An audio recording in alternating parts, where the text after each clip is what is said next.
Well, thank you all for coming today. This is a call hosted by FAU Foundation and sponsored by Friends of the African Union and the African Diaspora Directorate. Until 5, anyone ages 12 and older can receive. All right. Don't worry about that. We are just a little bit getting operationalized. The Friends of the African Union is a civil society organization organized in 2012 to oversee the 55 million people in the United States who are part of the global African diaspora of 300 million people in connection with the 1.3 billion people in the African Union. So the 1.6 billion people who make up the 1.6 billion plus people who make up the global diaspora and continental family of people of African descent have now, since this Monday, been joined together. We're now in day 4 of a new era.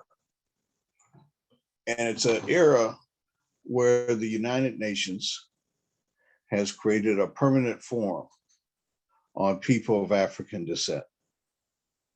And that permanent forum then has characteristics that include 70 nations that are led by people of African descent. Oh, excuse me.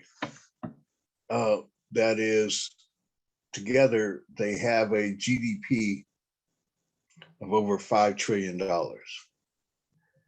They have ownership of assets of over $303 trillion.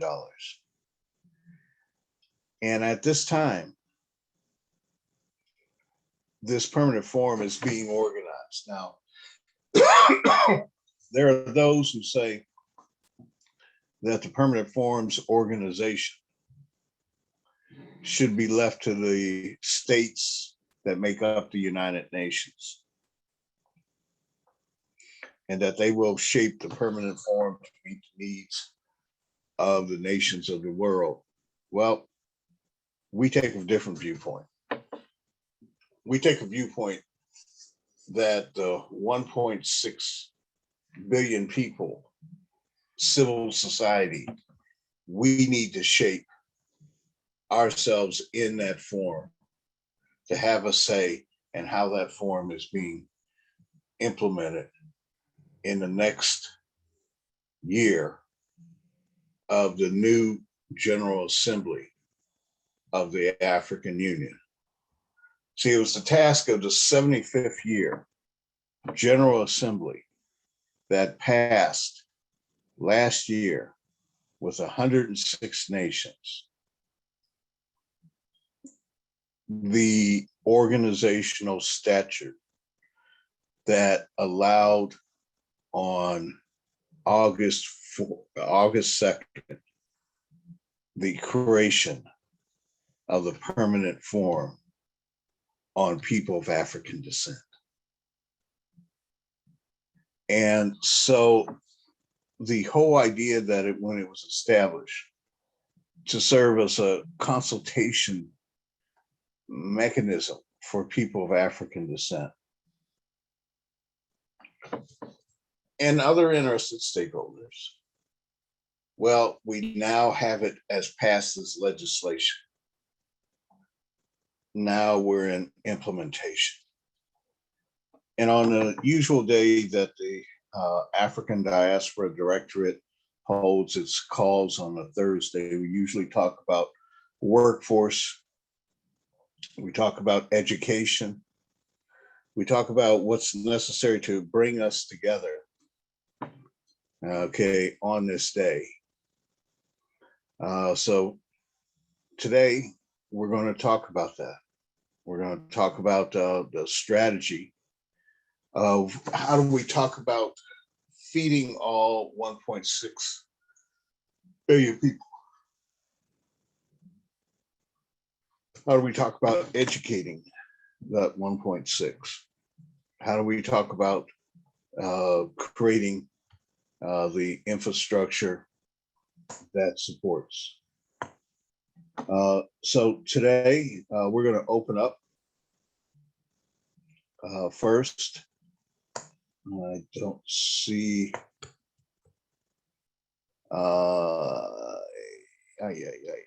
I don't see one of our prayer leaders on the line yet. So I'm going to ask Miss Bernice Atchison, as she gets settled in, if she would open us up with a word to the Creator. Miss Atchison. We're here. Thank you. May we pray. Father in heaven, it is once more and again that we come before you, humbly submitting ourselves before you, asking for your mercy and your grace, asking for your direction in this process of trying to feed our people. We ask you, Lord, to have mercy upon us, guide us, direct us, have mercy upon all of those that are sick and ailing. We ask you to be with us from day to day as we make the decisions that will affect all of our people, that we may continue this journey of feeding the peoples of America as well as the peoples of Africa. We ask, oh Lord, that you put your arms of mercy around us, give us strength, give us knowledge, wisdom, and give us the know-how that we may be able to bring the Black folks plan to fruition. We want to thank you, Lord, for the past days and the forward moves that we have already made, because we realize without you, it could not have happened. So we thank you, Lord, at this time. We ask you, Father God, to just look after your people, for we realize that you know all, you see all, and you are there to help us to do what we need to do. All we have to do is to trust you, to lean upon you, and to request your aid and assistance. These and other prayers we ask in your son Jesus' name. Amen. Amen. Amen. Amen. Aho. Well, let us get underway with that word. Okay. So I will ask any, let's do a station identification. You've met Bernice Atchison. Okay. She gave us the word. She's from FAU in Chilton County. And I would say she brings astute knowledge and history to our table. Okay. As well as wisdom and a little bit of leadership. Okay. That has been tested through the ages. Okay. The floor is open for station identification and any questions. This is John Moss. I just wanted to note that Mac's in the house. Mr. McAfee is his first time joining us here. Maybe he could go first. Hello. Okay. Well, you've been put on the spot, Mr. McAfee. I can handle it. Well, my name is Ferdinand McAfee. I prefer to be called just Mac or McAfee. I'm a Mississippi native. My mother's side is from Mississippi. My father's side lives in Boston, Massachusetts. So I've got a chance to travel quite a bit. And I really believe that this is a season for our diaspora to do something that has not been quite possible before. I represent James Meredith, as many people know, as a civil rights icon who John F. Kennedy sent 30,000 troops to defend his constitutional right. The only one citizen on any continent I've ever known, a sitting prime minister or king or president, to respond to a citizen who demanded that their human rights be protected. So I've had a long life of being raised by people like James Meredith and Charles Evers and Chokwe Lumumba. So there is no fear in me. I'm a pragmatic, analytical thinker. I believe that we don't have the things that we need only because we don't stand up and take them, and that everything, including oxygen and like oxygen, is available to us. It's just how we utilize the resources that are on this earth. So I'm a practitioner of making sure that these things get done, and I do that, and I've done it for a while, and I'm here to be of service to you all. I'm glad to be here. Thank you. Well, thank you. Okay. So since this is your first time and you just become aware of us, maybe you have some questions that we can get underway, and then you can get back underway. I see you're driving, so we don't want to take your attention from that. Okay. No, yeah, I can say that I have a couple of concerns, and I think we all kind of share them. But I want to put mine on the table because these are things that I want to help with. And if you all have resources and understanding that I don't have, then I want to partake of it. So an issue that I've been having, of course, I'm Mississippi centric, and we're going to talk about Mississippi, Herschel and I, at another time. But for the Black diaspora, I really believe that there is a big problem with the number of politicians. There are more Black politicians per capita in Mississippi alone than any other state in the United States.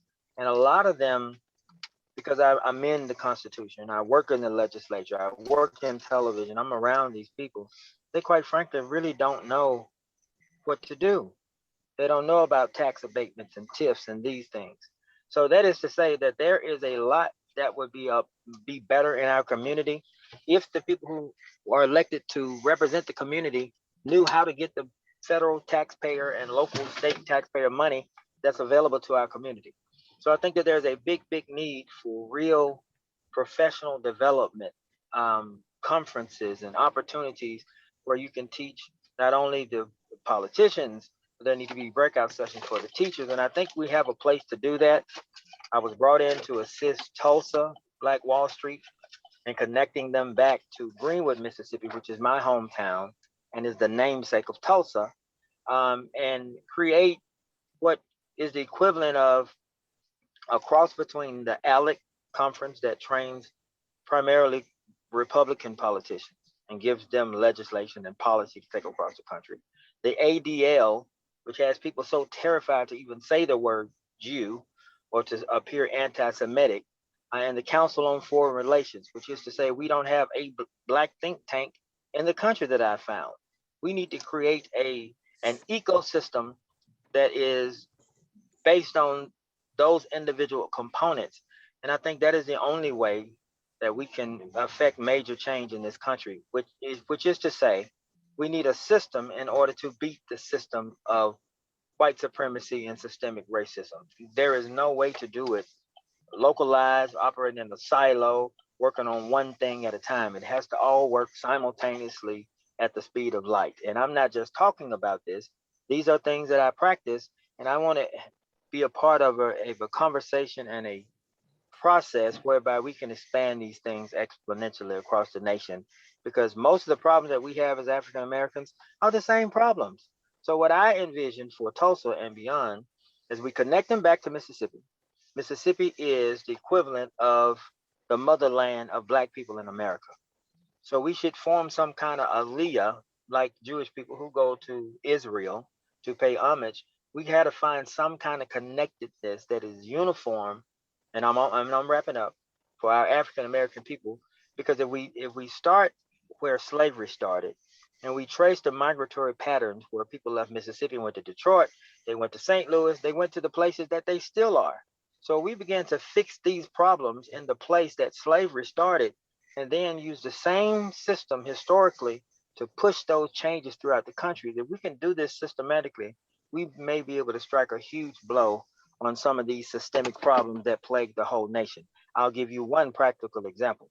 I have brought the Federal Reserve Bank into Mississippi, into one of the largest Head Start contractors in the state. So this Head Start contractor is in 32 of the 82 counties. And now they're teaching financial literacy to 5-year-olds. So in our diaspora, the money comes from celebrities, entertainers, sports stars. but none of the money comes from them back into the community.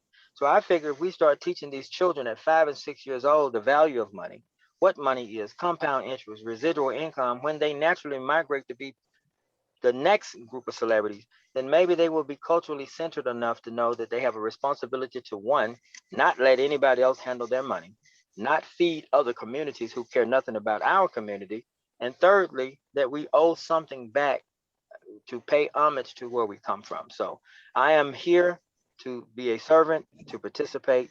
I'm open to helping you all with anything that you do, because this really, really needs to happen seriously right now. Thank you for listening. So thank you. So a couple of things that you weren't aware when we were all in Tulsa. Oh, wow. All right. We started in Tulsa. Friends of the African Union started in Tulsa in 2018. Okay.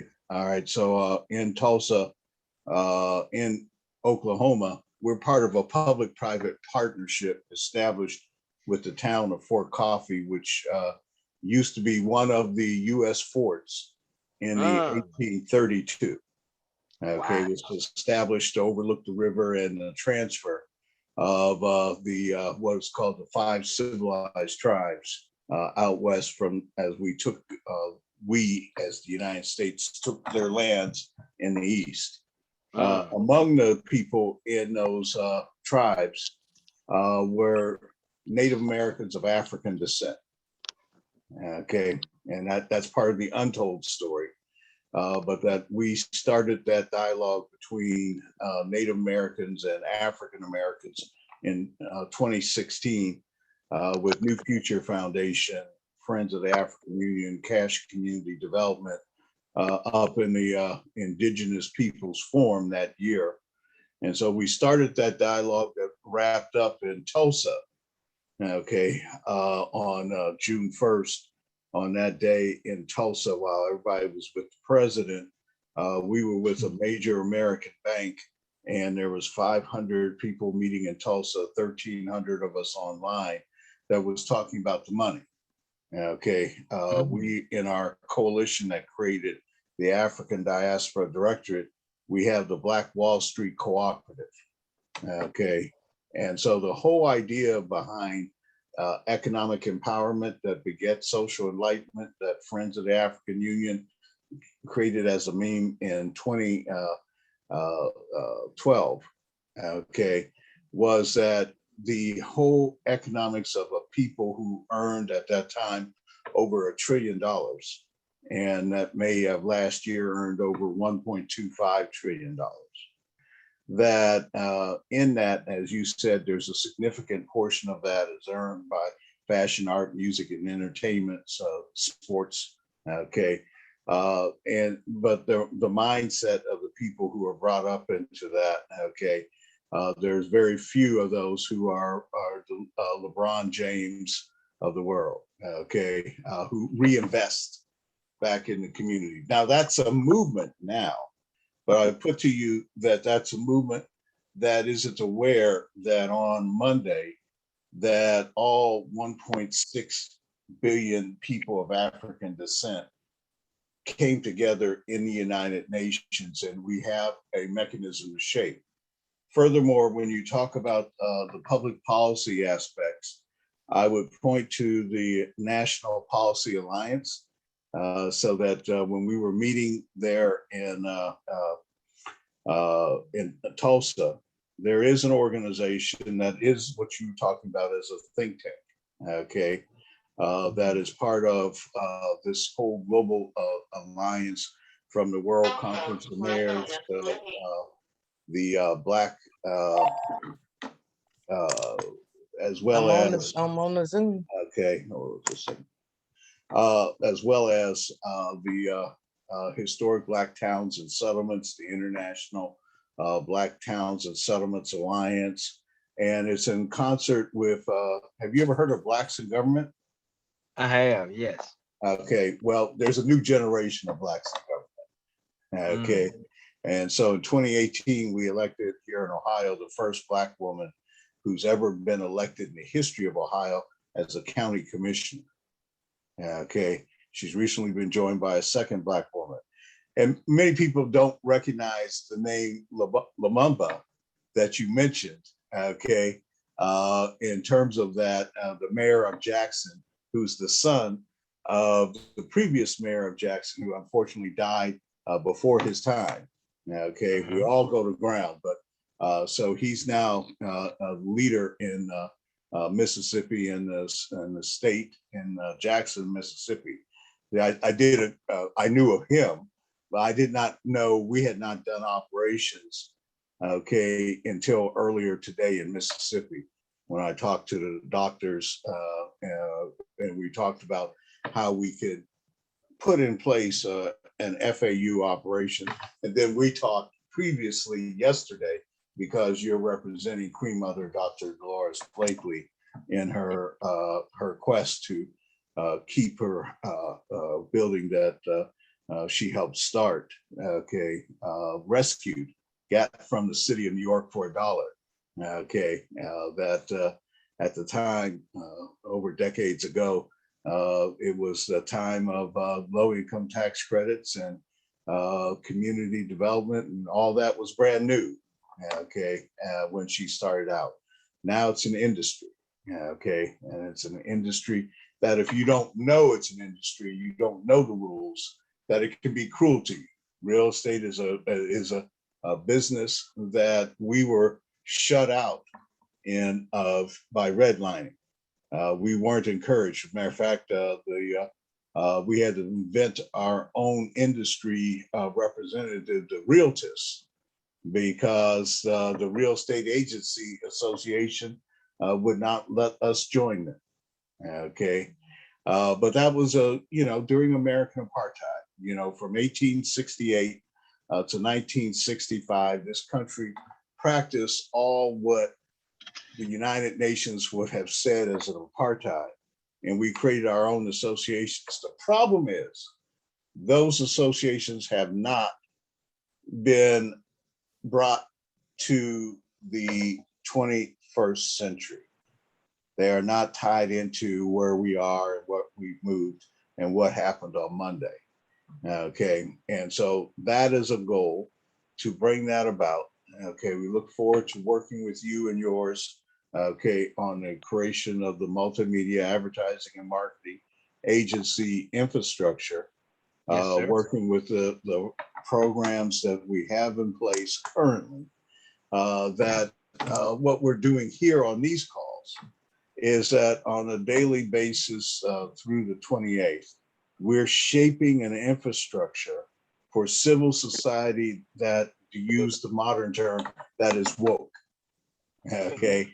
And that is woke to the possibilities of the future, where that possibilities in the future through the United Nations and bringing all that the United Nations is and bringing it down local, bringing it down to the state, bringing it down to the county, bringing it down to the city, bringing it down to the neighborhood by infrastructural ability that us as part of a national coalition that has created over $298 billion worth of bank-based community benefit agreements, where no matter what we say as of Monday, okay, that we can be the lever that brings those agreements to the community in partnership for the Black community, in partnership with the Native American community, people with disabilities,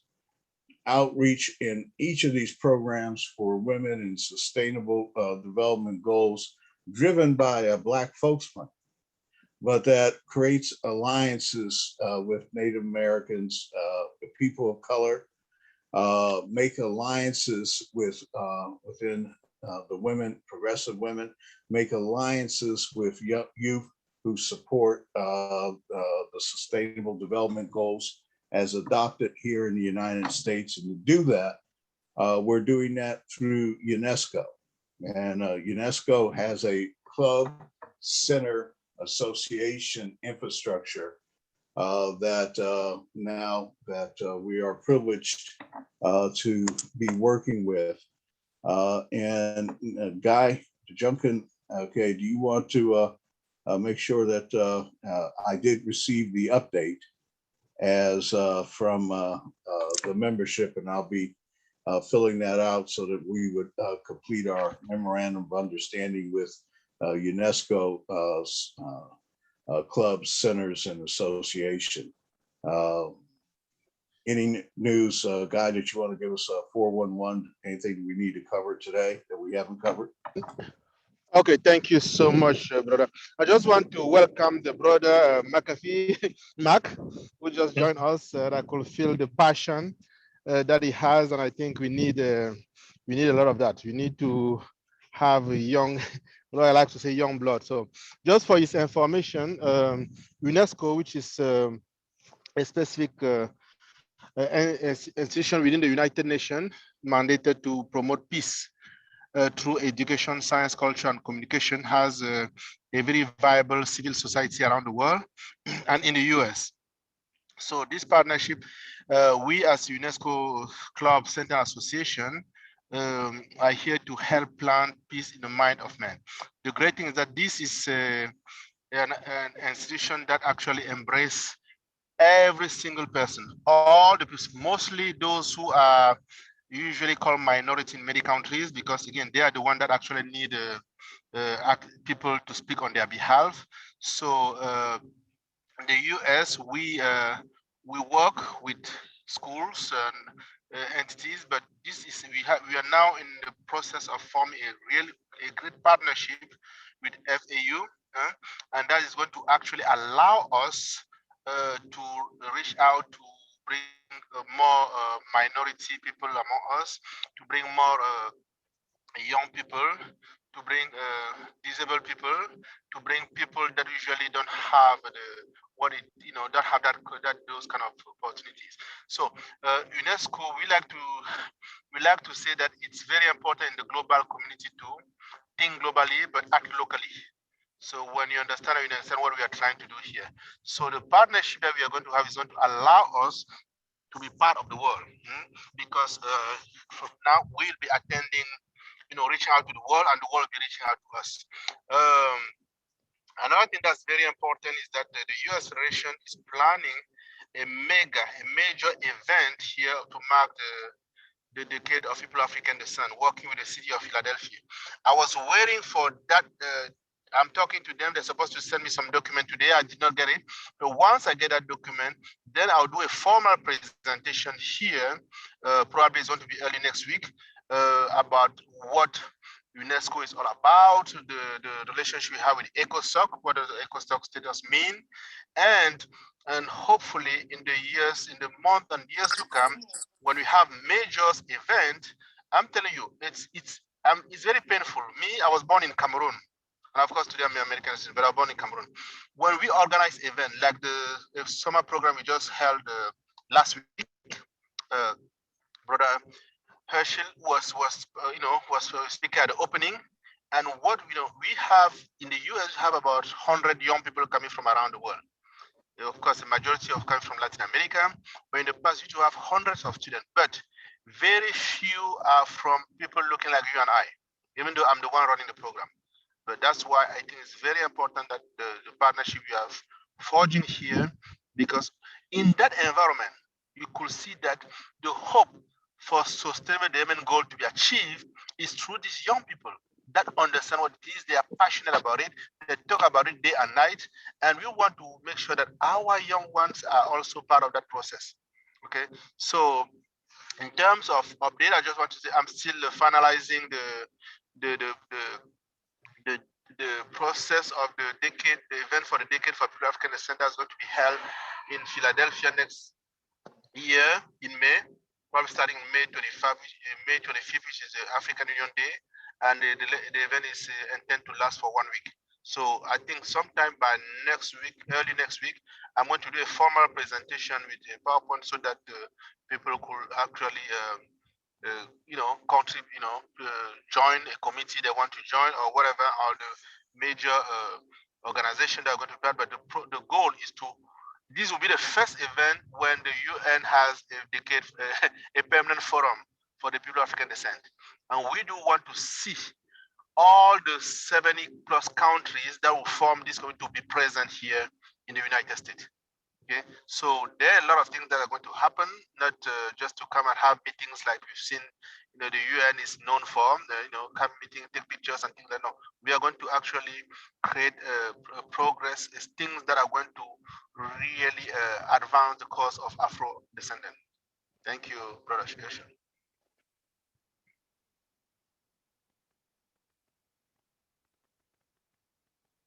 You're muted, Herschel.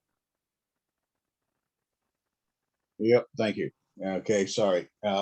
What I put up on the screen is the working document that I'm going to go through that backs up what we're doing, and that's part of the report that we're turning in on Sunday to the president of the United Nations Permanent Forum on Indigenous Issues.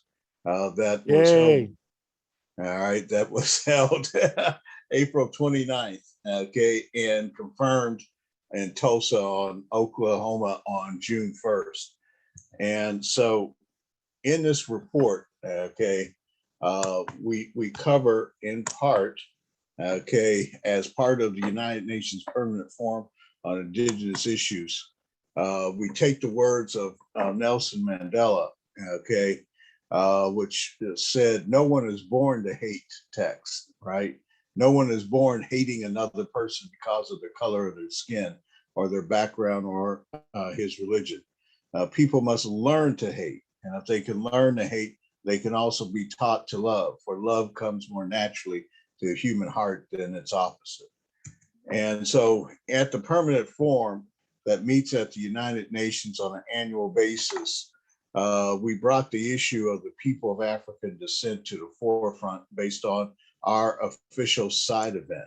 Now that side event was based on work that has been done as dedicated to my spiritual mother, Queen Mother, Dr. Dolores Fatima Blakely, who is both an ennobled Ashanti Queen Mother and a Native American Hopi named Greasewood Woman. We did this work with these organizations as primary contributors to Friends of the African Union, New Future Foundation, Cash Community Development, the African Diaspora Directorate, coalitions in FAU Smart Wise Community Reinvestment, prominently featuring Chilton County, which represented us in person as an organization in Tulsa, and the International Association for People with Disabilities, Black Wall Street Cooperative, the National Association of Black Veterans, Ohio Command, the African American Agriculturalists Association, the World Conference of Mayors, and Historic Black Towns and Settlements Alliance are some who contributed to this document. This is the woman who will be turning this over, okay, to. She is the president, as to continue as the chair of the permanent forum, okay? And as she said, I will make every effort to live up to their expectations and ensure the smooth conduct of the session being held under particularly challenging circumstances, okay? So she's the current chair. She's the one who will be turning this document over to, all right? And so one of the things domestically that we're going to be doing in this is going first to the USDA, then the State Department, because the USDA is the primary agency that has the funds that we talk about for feeding the world. The State Department, because of the universal periodic reviews and of human rights in the United States, and then the Commerce Department, because that's our whole model is built on the Commerce Department Comprehensive Economic Development Strategies of domestically. And so the work that we're doing, okay, we started on April 10th, 2021, and we referenced in that the destruction of 100 years ago. Okay, this is what that looked like. This is what Tulsa looked like. Okay, and after the massacre, okay, and when we classify it a massacre, it's because after the fighting, you got to understand, it started as a fight, okay, between those who were trying to conduct an illegal hanging, and they lost that fight. Okay, at the end of the day, at that Sunday, okay, at the courthouse where they came to hang Dick Rowland, okay, 8 white men and 2 black men left, okay, died at that fight, okay. And so what we did is that Friends of the African Union has a part for indigenous people nations, okay, and we said we're going to hold this based on the work that we started in 2018, okay, when I went to Oklahoma, and we started in Tulsa, Oklahoma, and we then ended up, okay, with the work that we did from Tulsa. We understood this, that power concedes nothing without a demand. It never did, and it never will. And so people such as Frederick Douglass, he knew that, and he demanded work, and he demanded that Lincoln forget his dream of sending our ancestors back to Africa, and the whole idea that we forget the land that he experienced as a slave helping build, and that he wanted the benefits of that, okay? We now have a president who has acknowledged that he would not be a president if not for the Black vote, okay? And he said, you always had my back and I'll have yours. And so we started around this year around people with disabilities on day one, but we segued into Black farmers as an issue, okay? And so his administration, we're looking for them to have our Black farmers back as we reinaugurate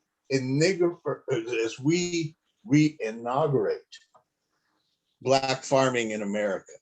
Okay, at 1920, according to a tough study, there were over 900,000 Black farmers, and from 1920 to 2018, those Black farmers lost over $120 billion worth of real estate value. Okay, and so it was typified in Oklahoma, whereas the Blacks owned 1.4 million acres in 1900.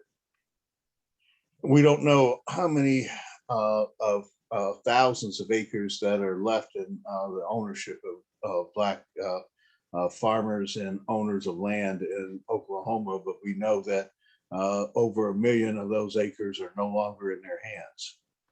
And so when President Biden said the only way to build back a common ground is to truly repair and to rebuild in Tulsa, we held him to that. And we held him to that as the universal cycle of the periodic review, which is the human rights, right? And so in terms of the Black Folks Plan, we released on June 19th, okay, a $251.5 billion Black Folks Plan for Black farmers, okay? And it's a modification which will be presented to the upgrade to the working group of experts on people of African descent. And so when we did the original document, you'll see that we were promoting the creation of a permanent form here on the 1 June. What we did not expect, and that we're glad to see have happened, is that it is in operation.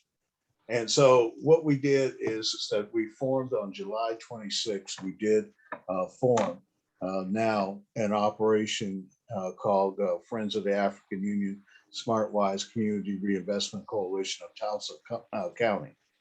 And so this gives you the background of how we do is based on that residents of Tulsa County who are people of African descent and their allies must work together to make change in the face of history.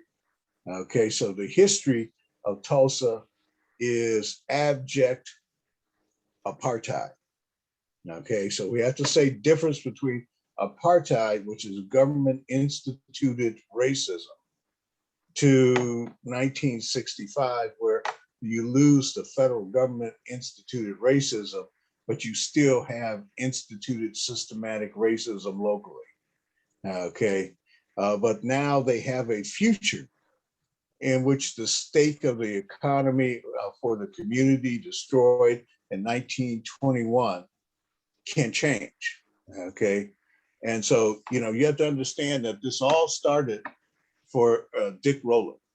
Okay, and when they Dick Rowland in 1921, okay, May 31st, the local newspaper spurred a confrontation between white armed mobs around the courthouse, where the sheriff and his men had barricaded Rowland in the top floor.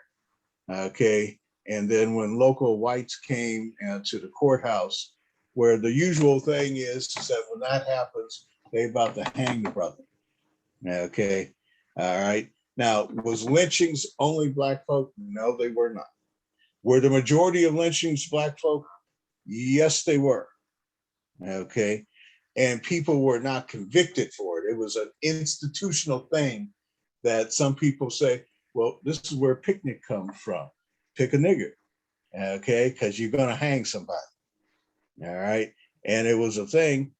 And when the rumors had spread in Tulsa, well, this is after World War I.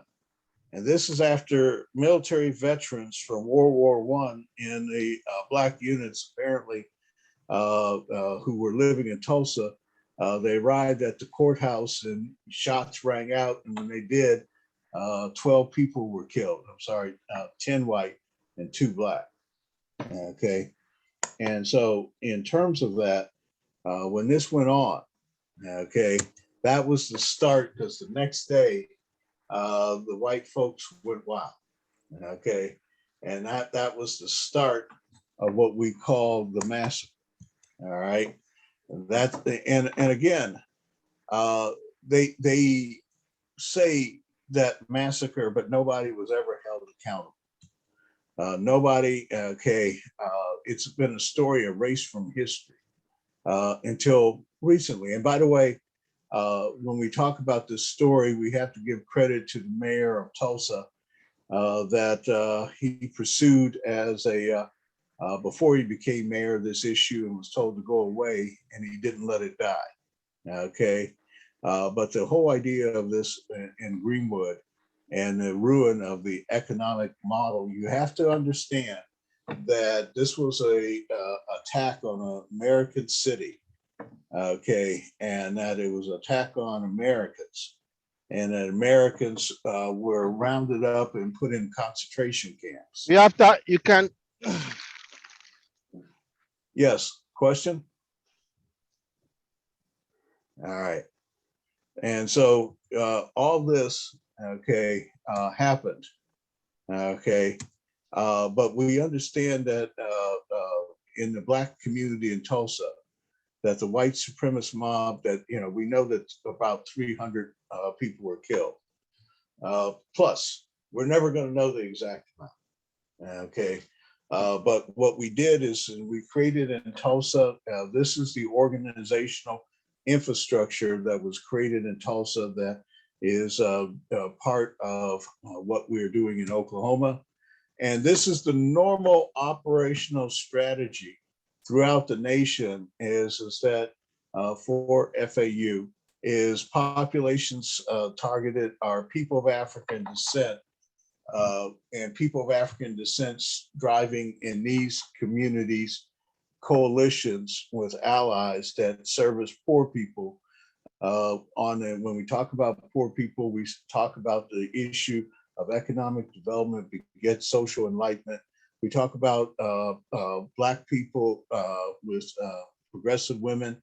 We talk about people with disabilities and their caregivers, their families, seniors and their caregivers, children, okay, as a special program, that we have a specific program for all these communities for making sure that they get fed with Revolution Foods. And we have a program for at-risk community achievers, first responders, okay, and continuality of government at the local level. And let me speak to that specifically. In first responders, we have and released on the issue last year with George Floyd, is that most Americans do not know that last year on the issue of the murder of George Floyd on May 25th, okay, which is African Liberation Day. During that time, we were having at the UN a Africa Week conference, and we asked the African Union to intervene. And that on May 29th, the African Union chairman released a statement that basically could be paraphrased as saying, "What you doing to our brothers and sisters in the United States over there?" And more importantly, the leaders of Africa directed their representatives in the United Nations Human Rights Council to stand up as a bloc to say on June 12th, we want an investigation. We want to hold a session. And over the objections of the United States on June 17th, the session was opened by George Floyd's brother. And then that session proceeded to order on June 19th that there will be a report prepared by the head of the Human Rights Council. And that report was delivered on April of this year. Okay, 1 year to the day two. And so we have that report, but more importantly, we created a plan of action based off of the work that was done previously, a 10-point plan for a Black and Blue public safety initiative. And we'll cover that on tomorrow on Friday, because that's an important point, that we talk about the continuality of government, okay, in a global climate change environment that down to the neighborhood. And so we draw on the experiences of the only two civilian teams that we know that are part of the federal government, that which is in Los Angeles and in Cincinnati, which are part of the CERT teams, civilian emergency response teams. And so that are, when we talk about creating infrastructure at the local level, there's a program in the federal government that lets us do that and transfers resources for emergencies like what happened in Texas when their power grid system went down. And then we are inclusive of people who subscribe to the teachings of the Reverend Dr. Martin Luther King. And so when I said that, people said, well, why aren't you using X and why aren't you using Y? Because we use Martin Luther King because of his growth from 1957 and his letter from Birmingham. But his growth when he was in 1957 in Ghana and saw the independence, the setting of the Union Jack and the rising of an independent African nation. Now you got to understand, it wasn't the first independent African nation, because the first nations in independent Africa in the modern era happened after World War I. But these were the first, okay, of the independent, what we now call the sub-Saharan Africa, okay? But, that's a nomenclature that's a creation of our whole geopolitical system, right? So we're not talking about, we don't talk about Africa as a whole. We broke it up and following, well, we don't do that, okay? And so, but Martin Luther King was there in 1957. And then in 63, when he gave his most famous speech, but we also, his 1967 speech at Riverside, when he started concentrating on the money, okay? And following the money in America, okay, between his military industrial complex and the war on poverty. And could it do both? Well, now we know in retrospect, yes, it can. Okay. Then we also have community members who are in reentry, who are at risk. It's not only those who are reentry from prison, It's those who are reentry from decades long of war. It's reentry from recovery from addiction, reentry into society because of poverty. Okay, it's a reentry matrix, and we're not going to play the game of not invented here. Okay, what we're doing, as the brother talked about, okay, is getting the best of the class, which is why we said with the United Nations, okay, we're able to draw on the work that created the Sustainable Development Goals, combine it with the work that has already been done, okay, programmatically in each of these areas, and develop, okay, solutions from already developed programs that we can create joint operations and expand on. I'll stop there for a second and take any questions.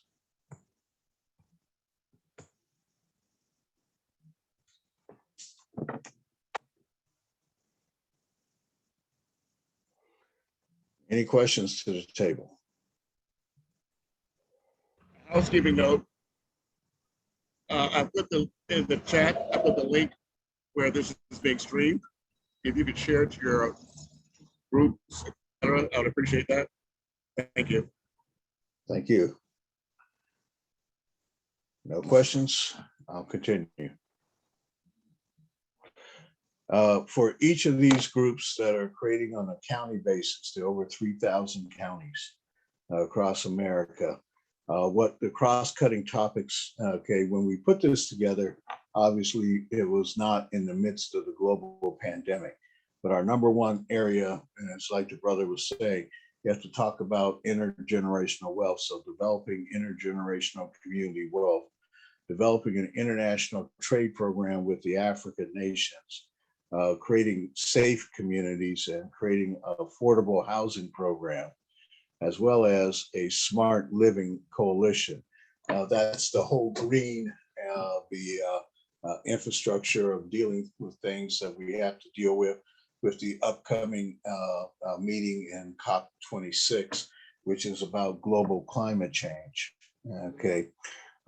We have to erase the digital divide. You'll be happy to know in the Biden administration on the infrastructure plan that at least $63 billion is going to be put to erasing the digital divide. Now, that's what ours is we're not trying to bridge anything, we're not trying to connect. We want to erase the digital divide, okay, while providing to the best of class healthcare solutions.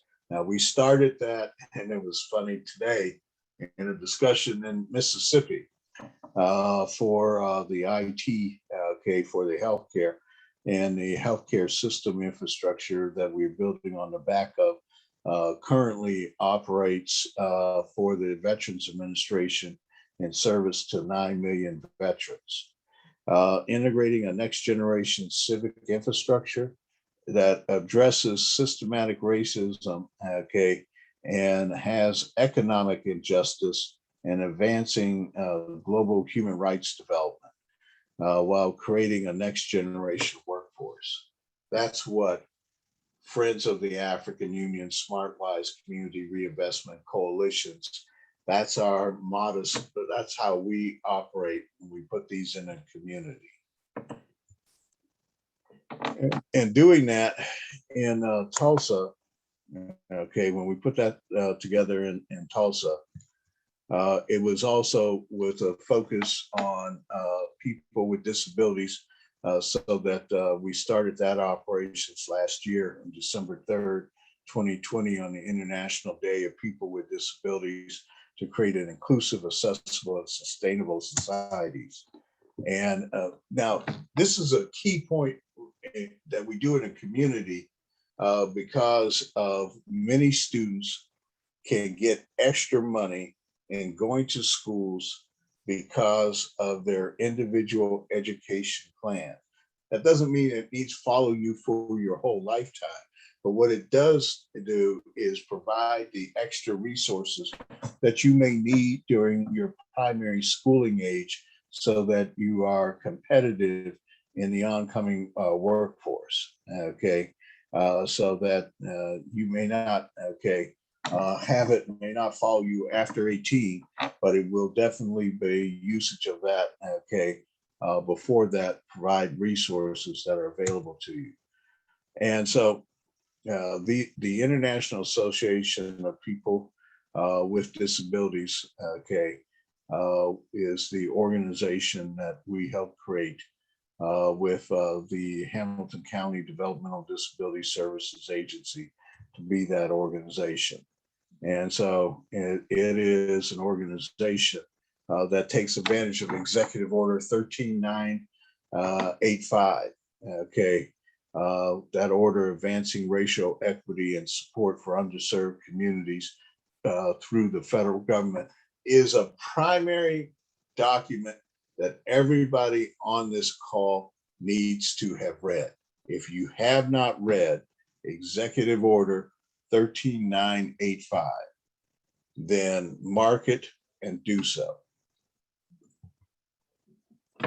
And so the whole thing that is a philosophy is that we took from Dr. King is everybody can be great. And to serve, you don't have to have a college degree to serve. You don't have to make your subject and verb agree to serve. And that very much holds with me. Okay. And you don't need a heart full of grace to serve. Okay. We look that this is a servant leadership that, working with the World Conference of Mayors and Historic Black Towns and Settlements Alliance during their centennial commemoration of the massacre of Black Wall Street. And most people have no idea about the World Conference of Mayors. And so we wanted to give you a little information about the organizations whose motto is to preserve, protect, and promote. Okay, that comes out of the Black mayoral officials. Okay.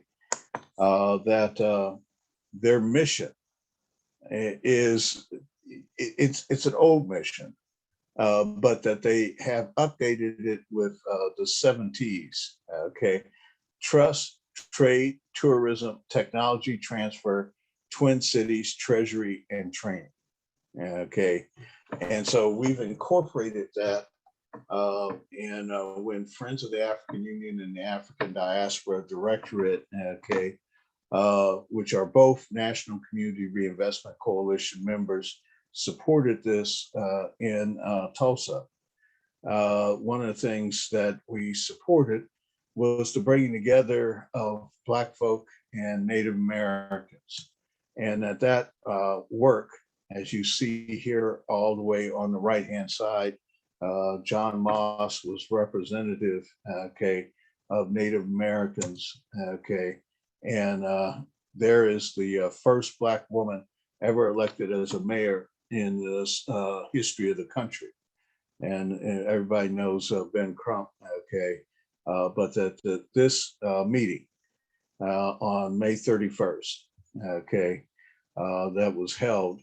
And that with John Moss in attendance, okay, and then in participation, that we created and John, okay, brought to the table other tribes, okay, and that we're going to continue this, and that you'll see on the rest of the document on this Sunday when we turn this in, is based on the whole idea, just cut the check, okay.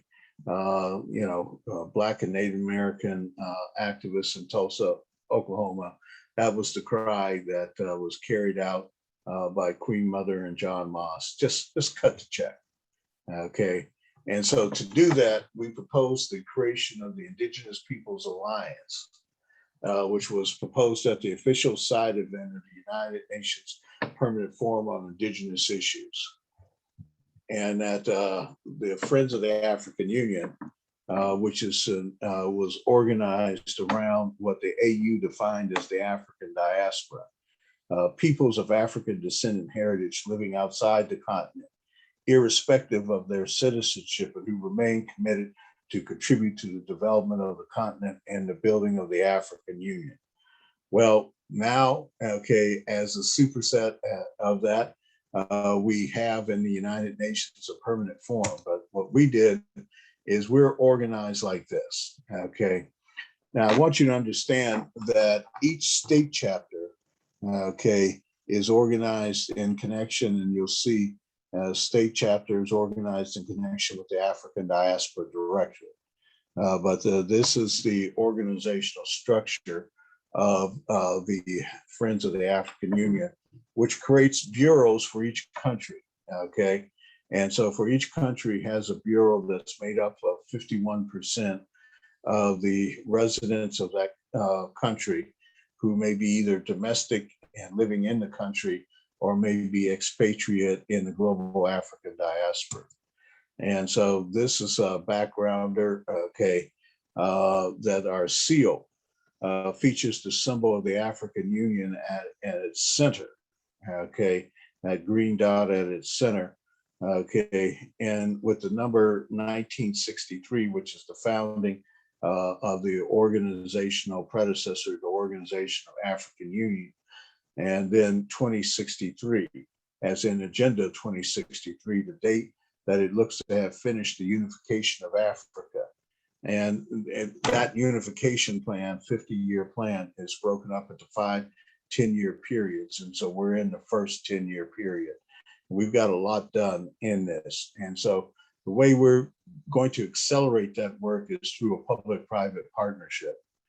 And so that public-private partnership, okay, is being example, okay, on the United States as a progenitor for that. And then we have recently agreed that we will do the Gambia as our landing point in Africa. Now, the way we're going to do that is with our partnership with the Sons and Daughters of Africa. Okay, and the Sons and Daughters of Africa is one of the founding organizations of the African Diaspora Directorate. And so this organizational infrastructure that was created in 2012, okay, basically now is being updated. And so what we started in 2012, okay, at the invitation of the US State Department and the US Africa Business Conference, and then 2013, participated in the African Union's consultation on the African Union's 2063 plan. And then in 2014, responded to the Universal Periodic Review of the United States with a $5 trillion Black folks plan for the Obama-Biden administration that supported a $3 trillion plan for the African nations. Now, you have to understand, when we proposed this, the United States at that time was in the midst of the recovery from the Great Recession.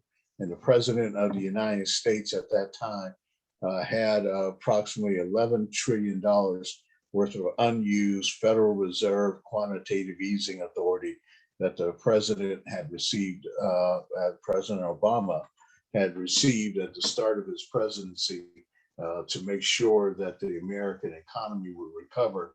And so Congress had passed and given him the authority to issue $16 trillion worth of new Federal Reserve debt. During his administration, he issued $5 trillion worth of that debt. We knew that. We knew that what we did was to create the financial instrument around a plan of action that said $5 trillion in the use of proceeds. By 2016, the president had said no, okay, that they would not do it because, and I understood that why not was that we did not have an example like we had in 2016. As you saw in 2015, that we met with the African Union and the second general assembly representative from the African Union's ECOSOC. And the failure of that was based on most Americans had no idea about the African Union, the process, okay. We didn't have an ambassador who was teaching us the process, and we didn't have enough knowledge of the process, so that when 2016 came around and that when we signed off on the $30 billion community benefit agreement with Fifth Third Bank, it was, that happened November 18th. Okay. We met with the Obama-Biden administration and earlier, and I was in really no condition to lead that delegation because I was recovering from my 6th and 7th heart attacks. And so we didn't get it done. Okay, in 2017, we created an update to the Black Folks Plan during UN Africa Week. Okay, and the commitment of the $3 trillion to during that Africa Week. 2018, we updated the Black Folks Plan as a community benefit agreement. And 2019, after 7 years worth of work, we set up a new standard for our relationship with the African nations based on our 2019 report to the Working Group of Experts and People of African Descent and our 2016 report, which created the African Diaspora Directive. Okay, and so that work, like I said, all started at the U.S. Africa Business Conference of June, 21st and 22nd in Cincinnati, Ohio. And so when Guy is talking about the seminal meeting that's going to be held, in Philadelphia, this is a meeting that would incorporate that work and more. Questions?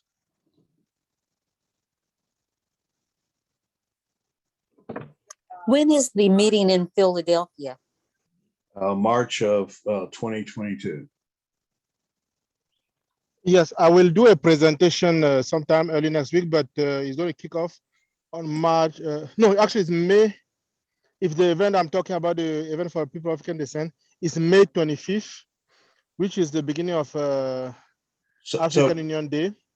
So are you going to, you're not going to do the International Day of Racism, but you're going to do. Oh, no, that we always do that all the time. No, that one is just, that definitely we're going to have a big event on that one. But okay. the event for people of African descent is going to be, because we need some time to plan that. It's going to start on May 25th, which is African Union Day, for 1 week. But next week, early next week, I'm finalizing that with Philadelphia, with the city of Philadelphia. Okay. And then as soon as we dot all the T's and we dot all the I's and cross all the T's, next week I will make a formal presentation, because this is the first venue where we need, because all of us are going to be involved in making that happen in a great way. All right, that's good. That's good. And by the way, the gentleman who's on the list of the pictures there, can anybody tell me who's the first guy who's next to W.D. Du Bois?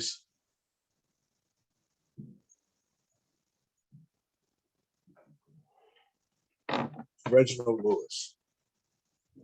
Yeah, okay. And his, remember his most famous words that, why let white guys have all the fun? Reginald Lewis was America's first Black billionaire.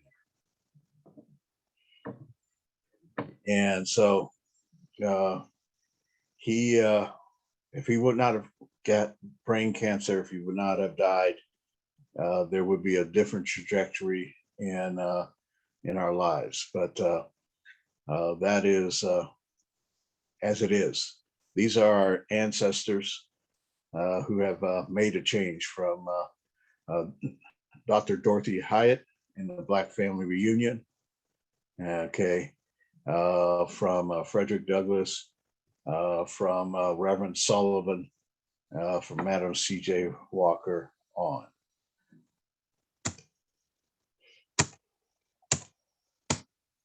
So this is our organizational structure of the First Bureau, which is the United States. We're incorporated out of the state of New York. And these are our operational chapters. Okay. Unfortunately, like I just showed you on Columbus, that's changing because the sister is sick. And I received notification that she will, she no longer can hold the position. And so we're reorganizing that. But the whole idea of the Chamber of Commerce concept was born in 2013. We have designed a headquarters and for our headquarters city. Okay, we submitted in 2018 for Mexico a universal periodic review. We have not put one in place in Canada, but we are now working on such. We started out FAU Bermuda, okay, with Andrew Williams Jr.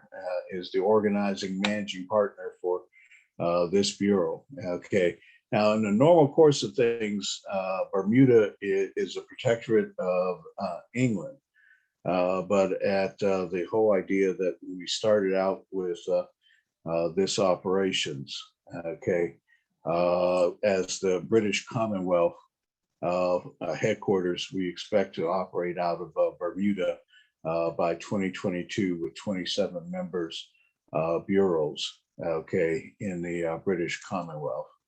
Nigeria operational, okay. So the Princess has been with us since 2012. South Africa, okay, for the past 5 years. And this whole operation, when we say the Diaspora Summit in 2012, okay, in South Africa, it brought us to the forefront in terms of that. Then 2013, okay, the next year, it was the meeting where in New York, where I met Queen Mother, Dr. Dolores Blakely. Okay, it was a work session.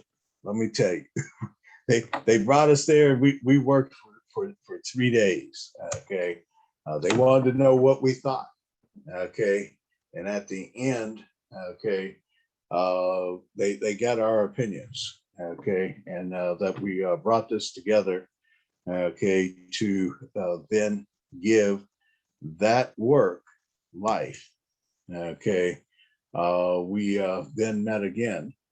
Okay, in Prince George's County, so to provide the connection between those of us in America and the African Union. And unfortunately, very few people knew what the African Union, okay, needed to have done from us, and we didn't get it done. Me and Dr. Jeffries sat up until I think nearly 2 o'clock in the morning working on the plenary session document, and we couldn't get it done. Okay, because that day people didn't understand what needed to be done. Now, okay, for Agenda 2063, it's been more clearly defined. Okay, and Africa has a plan of action, and we're responding to that plan of action. Questions?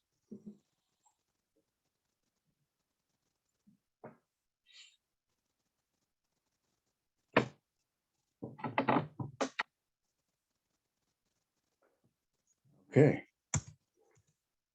Organizationally, okay, in terms of the African Diaspora Directorate in 2019 was established by not only Friends of the African Union, but the Sons and Daughters of Africa, the Brotherhood and Sisterhood International, the UNIA of under the leadership of Cleo Miller, and the Black Wall Street Cooperative, okay, off of work that was submitted to the Working Group of Experts of People of African Descent. You see the 6 agreements on this. And again, all this is available under cashcommunitydevelopment.org right now, okay? All that I am showing you is part of the working document that is online right now. We are over the next several weeks filling out this organizational chart for the diaspora. But the unique thing about it is, as Guy said, okay, is that we have in the United Nations a permanent forum. Okay, so where we can all come together to be that change agent. Just so you understand that in terms of what we, FAU and African Diaspora Directorate, in terms of the unity in the community, okay, we talk about our own self-determination. And, you know, everybody should recognize this as part of Kwanzaa, okay? The collective work and responsibility, cooperative economics, and, you know, what our purpose is, okay?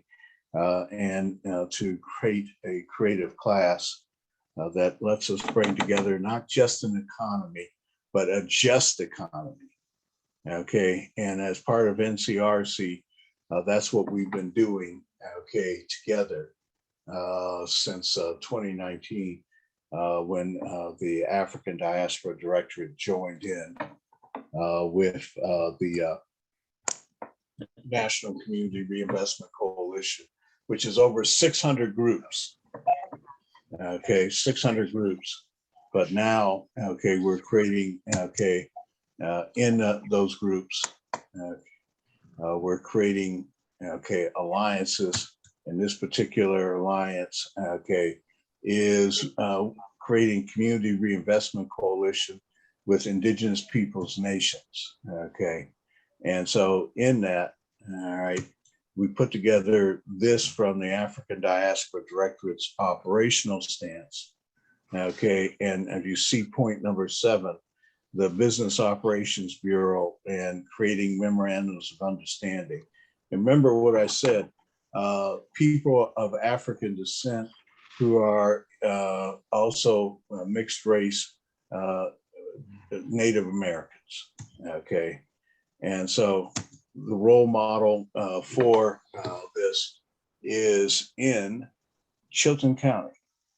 And Bernice Atchison, the president of the FAU SmartWise Community Reinvestment Coalition of Chilton County, signing her membership in the World Conference of Mayors for the town of Fort Coffee. She was the representative of Fort Coffee in the signing of that.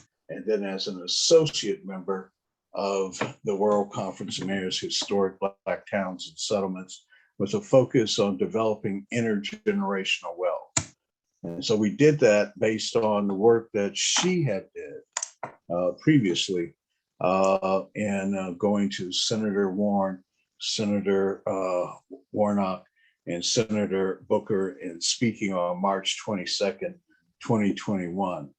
And so we will come back to that. I see that we are now joined by Queen Mother, Dr. Dolores Blakely. And what I was going to have her do is to give us a report on today and her court case. I'm out of it now. Hello. All right. Blessings to all of you. You saw me and I'm knocked off for a minute. Just let me get into you. We're hearing you and we're seeing you. You see me, but I'm not seeing myself. I'm not seeing any of you. So, well, we're seeing you. So all right, I will talk then and hope eventually I can get in.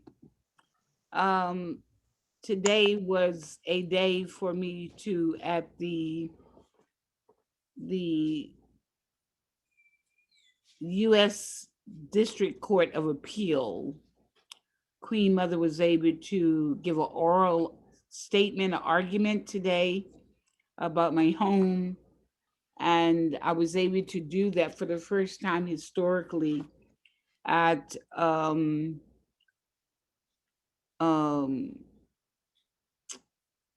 elder, Thurgood Marshall Court in New York. It was a historical moment for me for the 15 minutes and the rebuttal of the case today. And I'm hoping to have the transcript within the next 3 days. I mean, not next 3 days, within the next week or so. And with that, we could pass it around so you could hear and to see what Queen Mother said in the court of the official transcript of the court.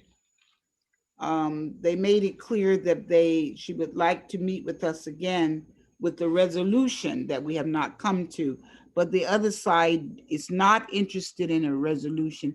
They made it clear to the courts, they want Queen Mother out. No resolution with us. I made it clear too that I have never received a lease from them. And because I did not agree to the predatory lending and the mortgage fraud that they are doing to my community. And so I would just like to wait, Chairman Daniels, and to the team to be able to witness what Queen Mother talked about today. And so I'm still in my home this evening, protecting women and children in need and not in greed. And so with that, Queen Mother was in the court most of the day. And I think those that were on the line, you could have been able to hear Queen Mother. That's why it was so important to get the case out to the media and to others. I did have media, which they're documenting me with a documentary film, we hope at some point in time. They met me, which is the National Black Journalists Association. And so she followed me from being present at 477 with me at 8 o'clock this morning, and we were due to be in court at 11 a.m. So Queen Mother was able to participate in some of those who came to court today. Of my supporters, they were documented by the filmmaker and the producer today as well.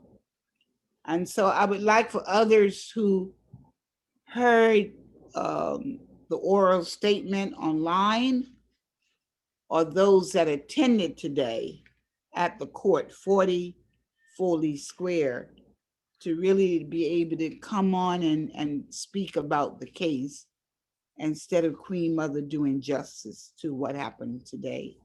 So I want to just say thank you for your prayers and reflections. And thank you for being on Queen Mother team and supporting me for this injustice that are done to me and other women in need with children. And let this be a catalyst for change in housing. And so that's what basically Queen Mother was able to do today.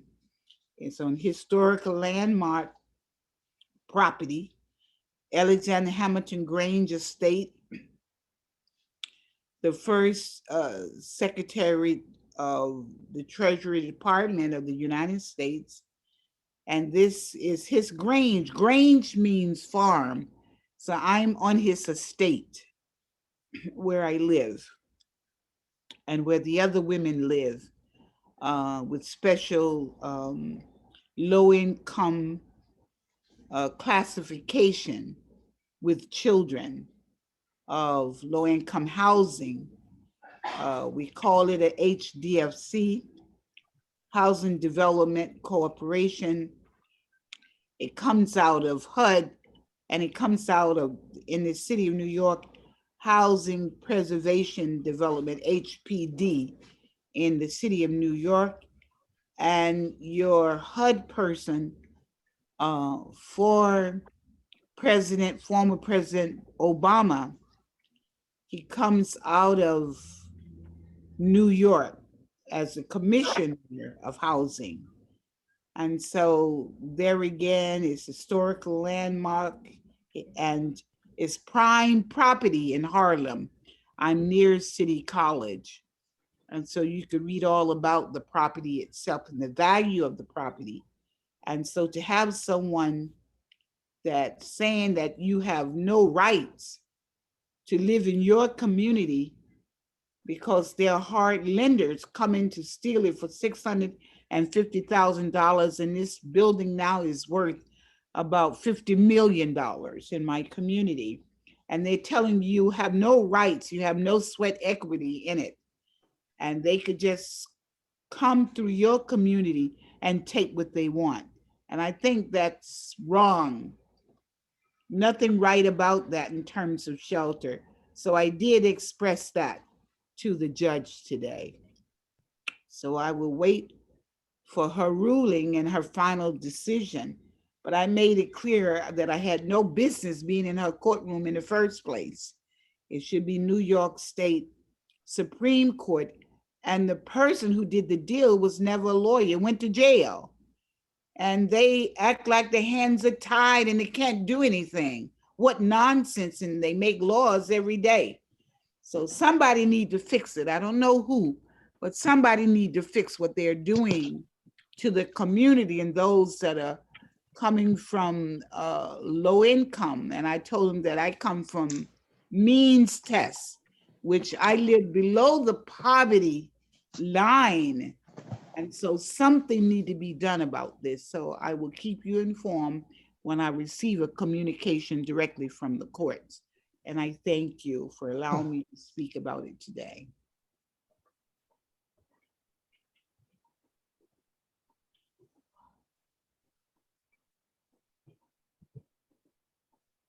I cannot hear you, Chairman Daniels. Unmic yourself.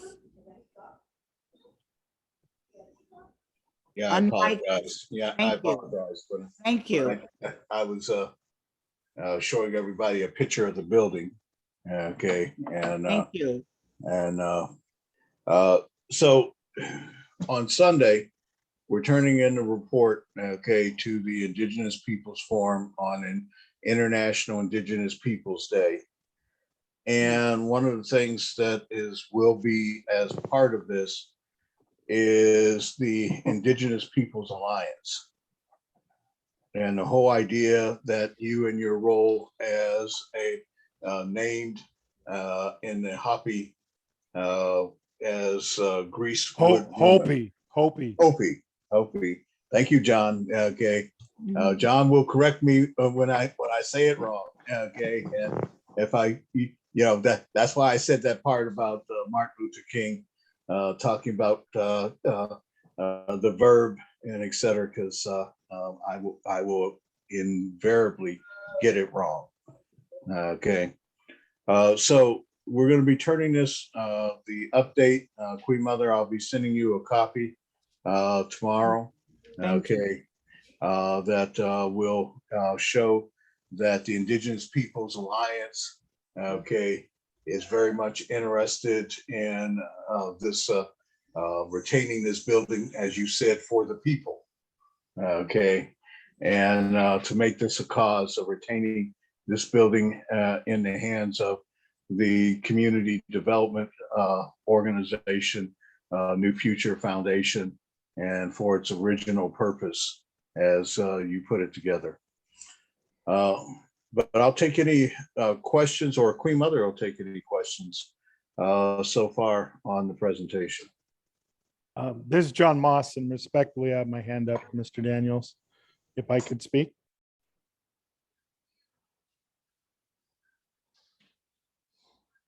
Go ahead. Okay, great. So due to this being on Facebook, et cetera, I won't go into other ideas of strategy, but Queen Mother, Grandmother, I'm so proud of you. You did excellent. Excelente. Very good, strong, powerful, and I could feel the angels around you. So thank you. And that is for everybody. And again, there's still more things to be done, and unity still needed in making these things happen. So for right now, I just want to say you did great, and I'm proud of you. Oh, thank you. I hope you was able to tape it. No, they told us that we cannot record anything. So for that reason, no, I did not. Yeah, but yeah. But it's in my head, and the ancestors know, and you put it out to the universe. Thank you. Yes, it's federal court documents that they Ho, ho, ho. Mr. Chairman. Yes. would not the sweat equity in that project be the same as it is in the sweat equity that they have in housing and home building today for peoples of low income? Yeah, but this happens to deal with New York law as well as federal law. Okay, and so the trial transcript, because this was appeal. Okay, so it only goes on what's on the court record. And so when she was explaining about what's on the court record, and the people who purported to be a lawyer to put this deal together, turns out they weren't a lawyer, went to jail. Okay, but the unfortunately on appeal only uses what is on the record. So when she says that there's fraud, the whole fraud idea is that the court accepted the fraud as reality. Okay. And so when the court accepts the fraud as reality, then you have to have the court go back and say, that was fraud. They made a wrong decision, and they have to remand it back to the lower court to make a decision. Whereas the people who are benefiting from the fraud, i.e. that they were able to buy a building that's worth tens of millions of dollars, they were able to subordinate it by subordinating one of the tenants. And they were able to pay a very low amount to that tenant. Oh, yes. And from that, they were able to get their nose under the door. And then, unfortunately, in 2016, when this went to original lower court, their version of reality was accepted by the court. And consequently, when their version of reality was accepted by the court, that became then the point for the past 5 years of fighting. Okay, because it should have never went to the court. And this is where Queen Mother was talking about. It should have never went to the court, but rather in New York law, should have been adjudicated in New York law in the New York City Housing Court. But it wasn't. Well, that's what you get in these rural areas, something similar to that when they are trying to beat Black people out of their land. We got 2 plots of land that's I fought all the way to the Supreme Court in a similar situation as that. And that's kind of the way that they did it. They remanded it back to the same court and the same folks that had made the original decision. And so they didn't go by the rules and regulation of the state law. What's on the book. They didn't go by the law. That's right. And I tell them all the time, when you refuse to abide by the due process of the law, then the Constitution is on trial. And again, that's the important part of all this discussion is, as you just said, we pride ourselves on, as a country, of living by the law. Okay, that was a primary, the whole idea, because of course, at the beginning of the country, the law didn't apply to us, our ancestors. It didn't apply to Native Americans. It was our policy to take their land. It was our policy to enslave Africans. But we changed. Now that's the beauty of the American Constitution. Okay, it's that it can be amended and changed as we evolve in life. And many people are saying at the beginning of America was the change in England, and England was getting rid of slavery. And that was a change. Okay, all right. And that many here in America were worried about it because we were a colony of England in slavery. And so that they worried about it. And so that was the narrative that went along with the 1619 Project and critical race theory. Well, what we are saying is that we will revisit that history back to 1619 and build an economic model. And we will show how that economic model in New York, we could show 400 years ago, there was no Europeans who owned anything. And now we can show how did that progress from 1619 to 2019 around that estate.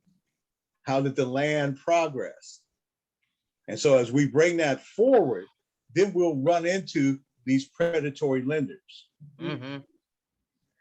And so then we can quantify what is predatory lending done to New York. All right. And the predatory lending didn't start just now. It didn't just start in the 20th century. Okay.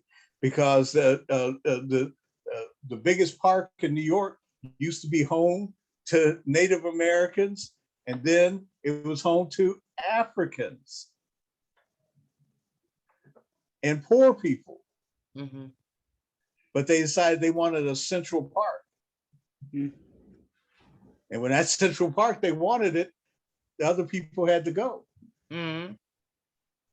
But you can talk about it from not the narrative. We know that history now, but we can talk about the economics of it. So did that become eminent domain? Oh, it became, we're going to take your land. It became, we're going to take your land, but we're going to do it from an economic standpoint. We're going to take your land. What happened to you and your family and your economics and who? We now know, see, they've done the narrative. We found out they've done the archaeological dig.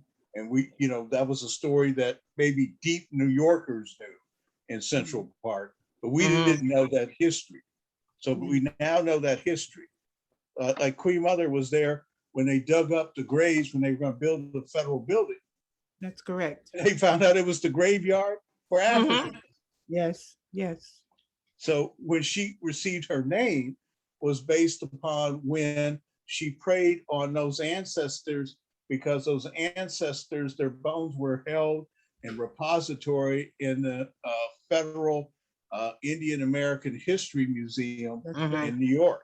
Right. And so the curator gave her the permission before the time of transfer to come in and pray over those ancestors. And so I've got a picture when we submitted our Commission on the Status of Women report in 2018 and our unpublished FAU women, I got a picture of her in that unpublished manual of her on, okay, with the horses and the carriage driver and the transfer.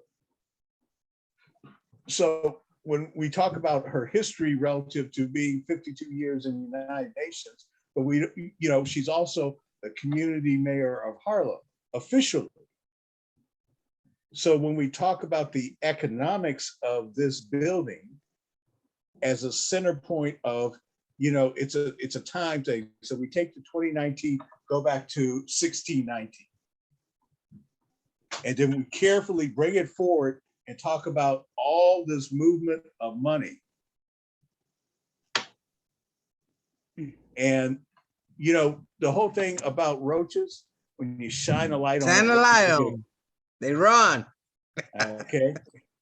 But it's not a broad enough case that has been made. But we now have an agriculture secretary. By the way, Trump's people on the region, they're gone. They're all gone in HUD. For New York, the woman who was in charge that used to live in Trump Tower, who was in charge of New York HUD and New Jersey HUD, she's gone. Okay. And so Secretary Fudge has control of HUD. I mean, a couple of weeks ago, I think 2 weeks ago, she took control of HUD homelessness. There's a one interagency that I forgot the name of it, but it's 19 agencies led by HUD in charge of America's response to homelessness. Trump's people, they're gone. Okay. Matter of fact, the people he put in, their idea for homelessness, if you were homeless and you needed shelter, you had to prove that you were worthy of that shelter before you could get shelter, versus what has been, yeah, exactly. You had to That's go a sleep in human the tent.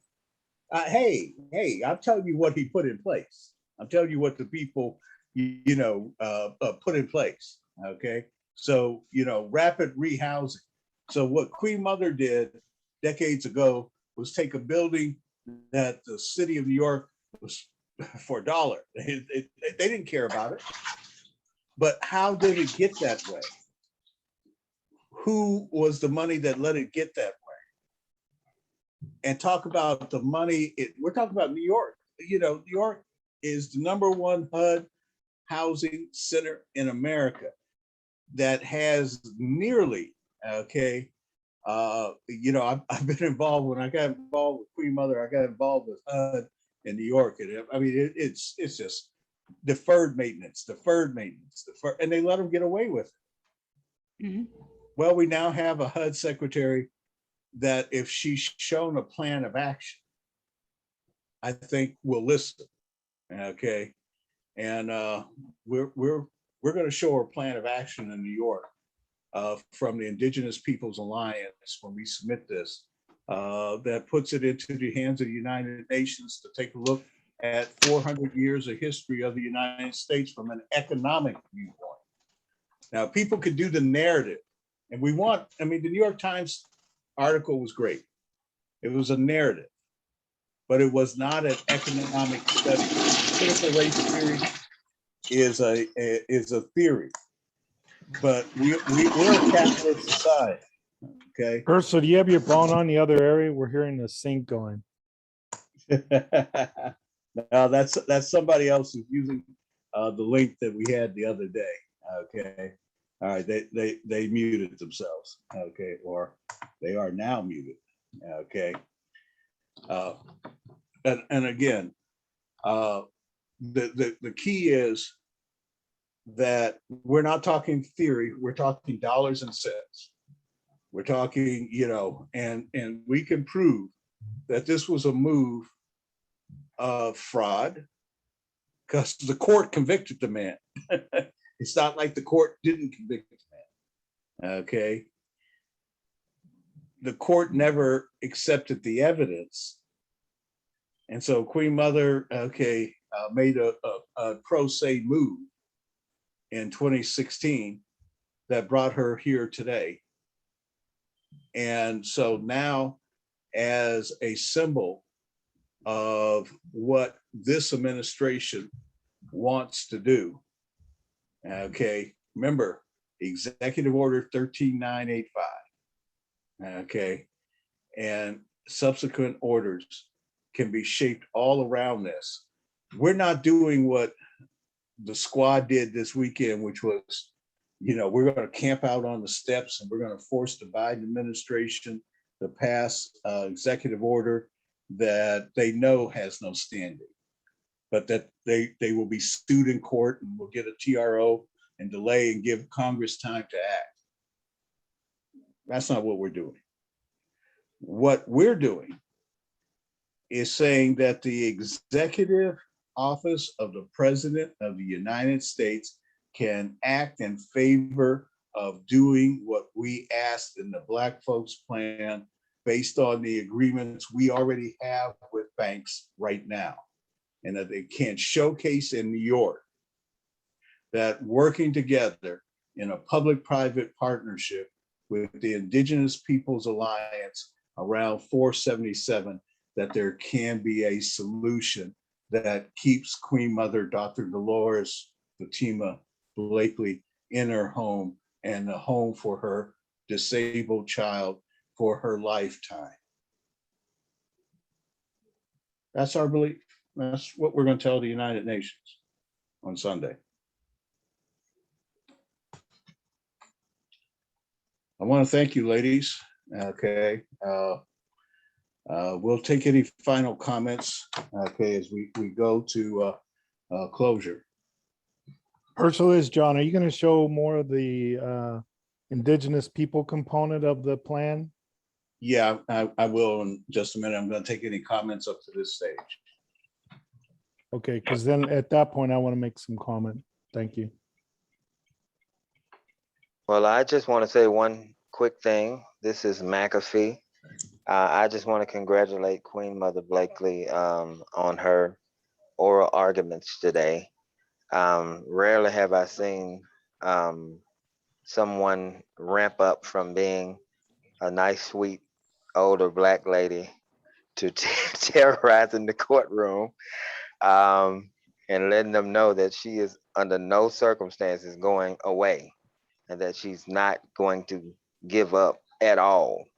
And I was very, very proud of her as an African-American man to see her standing in the face of those people and letting them know that she was never going to, that this is never going to work. She's never going to relent.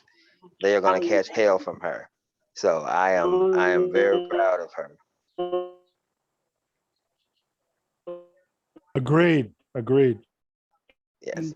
And I want her to know from African-American males, because we are supposed to be protectors of our race, as all men are, that because she has taken a stand, we are here for her. We are not going to let her do this by herself anymore. We're going to put an end to this. And the pro se status gave her liberties that she would not have had she been a lawyer. This is true. That is brilliant. Yes. So the reason Bernice Atchison can say that, okay, is that she represents 66,000 Black farmers who were rejected. Oh by my the US. God. Kenya's phone is on. Kenya's phone is on. All right. All right. So any other comments? In the stuff that Mom has some too for Doug. All right. We are getting some interference where I don't see where. Okay. All right. Then let us. Wow, we actually met the time. It's 9 o'clock. All right, John, I guess we're gonna have to go over this tomorrow, okay? Because I've kept people on for 2 hours and I didn't realize it was 2 hours. I'm gonna give people a quick purview of, can you see my screen?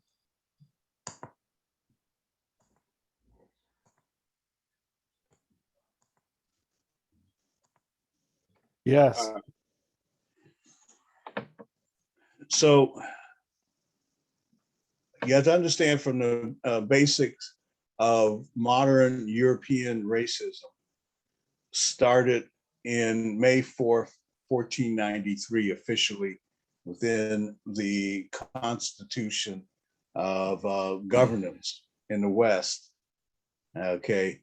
In 1493, when the Roman Catholic Church, okay, created this division, okay, by white people, Asian people, Black people, and red people, okay, and they created this division that 2019 at the American Association of Physical Anthropologists stated the belief in races as natural aspects of human biology and the structures of inequality, racism that emerge from such beliefs are among the most damaging elements of the human experience both today and in the past.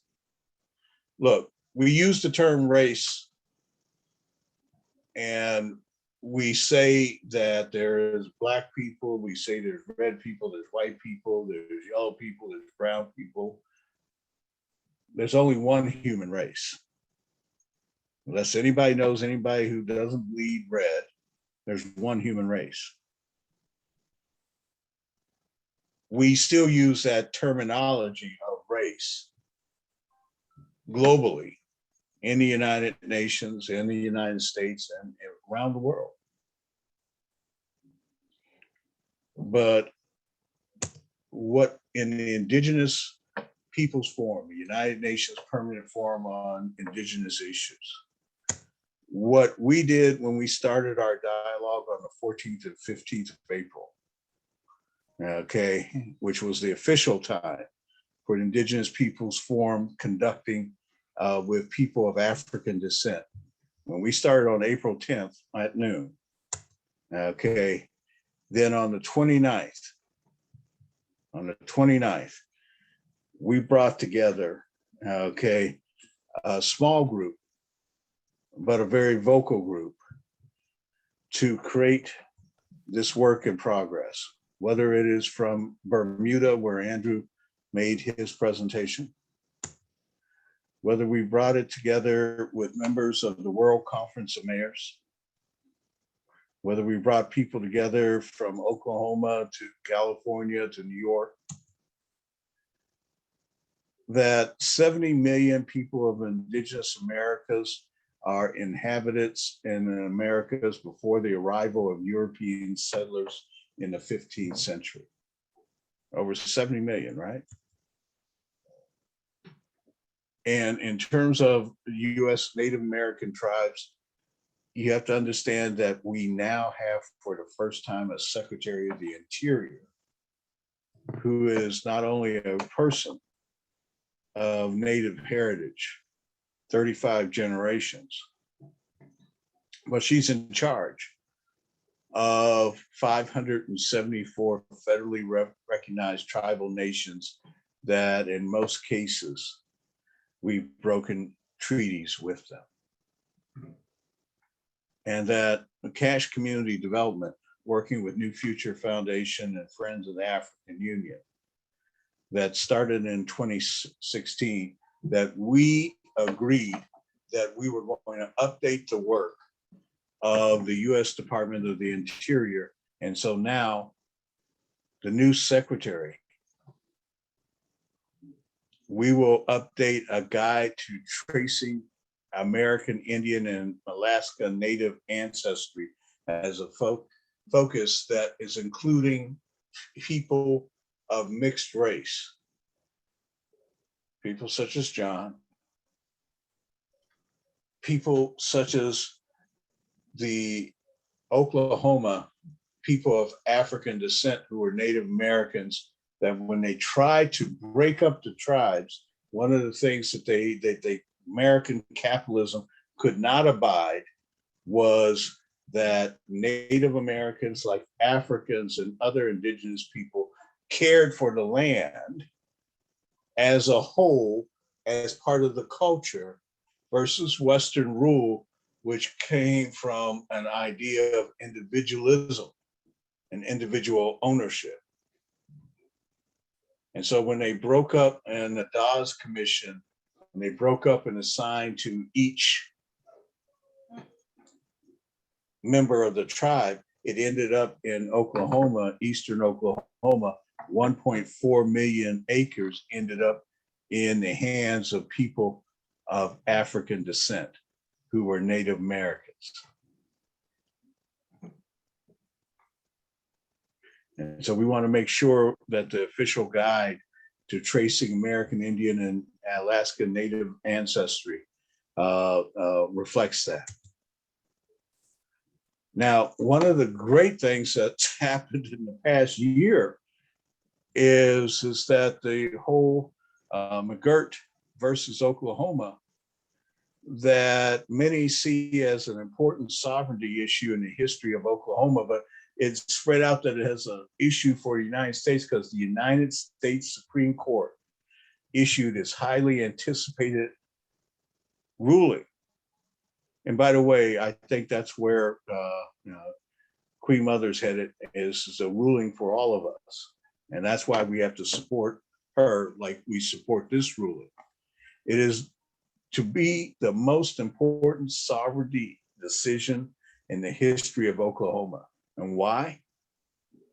because it ruled that Native American lands reserved since the 19th century remain an Indian reservation. So that means the area is Indian country to legal jurisdictional purposes under the Federal Major Crimes Act. And many believe that the decision likely applies to the other four of the 5 tribes: the Cherokee, the Chickasaw, the Choctaw, and the Seminole. The key thing for us as people of African descent is it's only one of the 5 tribes, okay, has acknowledged their history. And they're people of African descent in their history. And the Biden administration has put them on notice as a people. That's a problem with the administration. Now, here's another problem. The other problem is that we're entering into the United Nations to let them know, hold up on this, okay, because we're going to update our work in understanding this ruling in reference to the Caddo tribal treaties with the US. Thank you. And these treaties, okay, for John, and see, I was always quoting your great grandfather.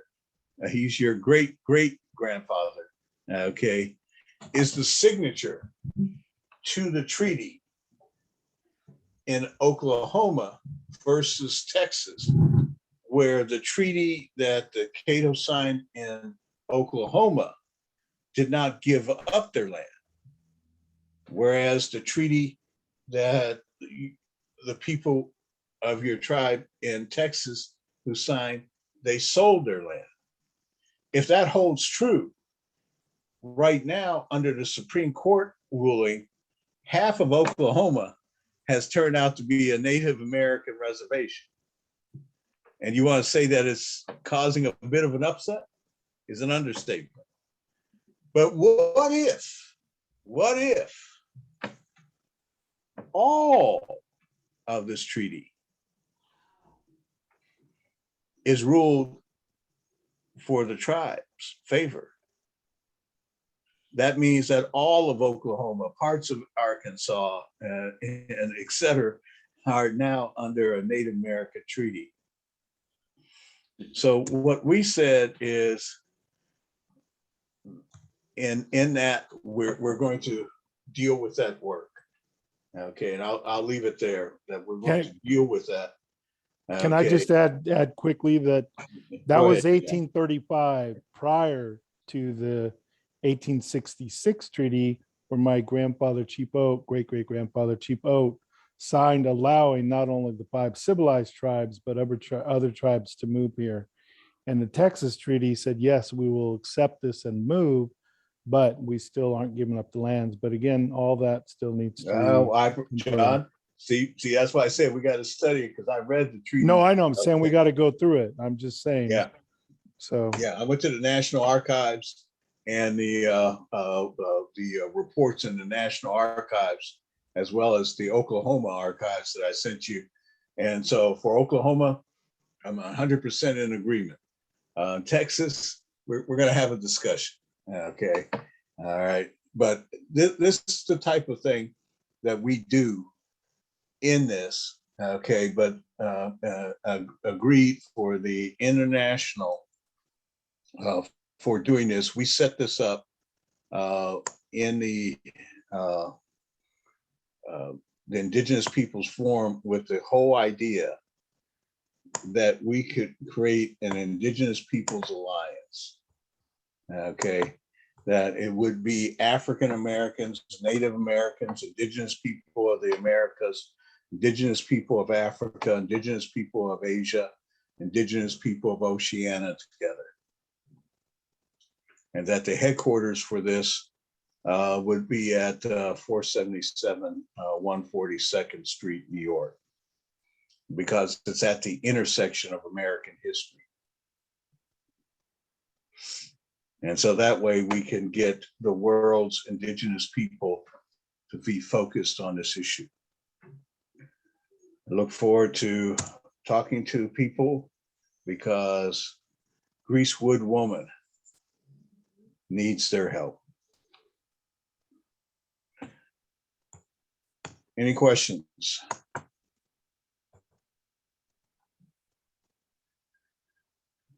Okay.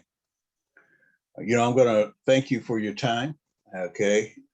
Gives an explanation for it and what we're doing. Tomorrow, we're going to talk about public safety. We're going to talk about the international treaty that created the human rights and the Universal Periodic Review. We're going to talk about our plans for the Gambia and the Universal Periodic Review and our public safety plan. I want to thank all of you, and Queen Mother, can you walk us out? Thank you. And I am going away for a few days, which I'm invited spiritually. So Queen Mother, when I return, Queen Mother will be back into the Zoom. I want to leave us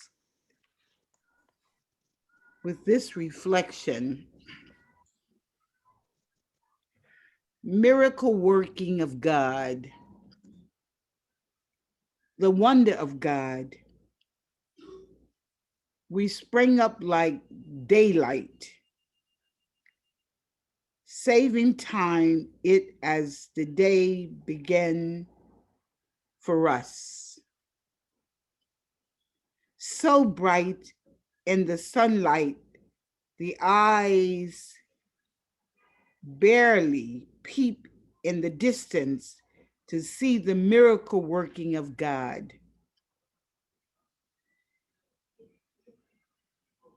God mystery constantly appears in our existence. O holy, marvelous one, show us your sign of deliverance. Keep us under your sensational spell as we witness in our lives your working miracles. Just reflect on the miracle working of God. So be it. Amen. Amen. I hope. Amen. Amen. And thank you all. Blessings. This Zoom is now ended.